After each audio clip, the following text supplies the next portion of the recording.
بزرگترین آرزو و افتخار بنده این است که در این راه پر افتخار، پر فیض، پر بهجت جان خودم را تقدیم کنم. حتی اگر یک چیزی که خون شما را به جوش می آورد، مثلا فرض کنید اهانت به رهبری کردم، بازم باید صبر کنید، سکوت کنید.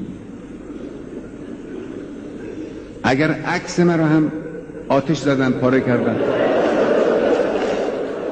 باید سکوت کنید. و الا حالا فرض کنیم یک جوانی یا یک دانشجوی فریب خورده ای هم یک حرفی زد، یک کاری کرد، چه اشکالی دارد؟ من از او صرف نظر میکنم.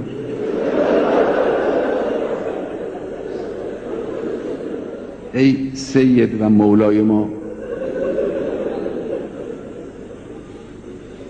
پیش خدای متعال گواهی بده که ما در راه خدا تا آخرین نفس ایستادیم.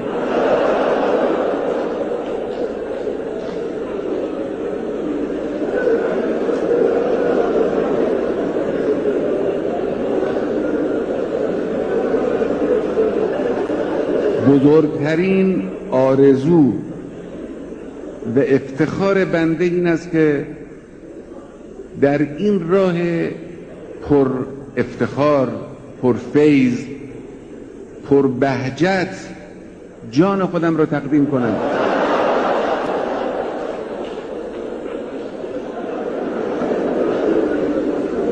و اما یک مطلبی به دشمن میگویم، هر که هست، هر جا هست، دشمنان اصلی ما که طراحان این قضایان، این دشمنها بدانند خواب برگشتن آمریکا به این مملکت یک خواب پریشان و غیر قابل تعبیر است.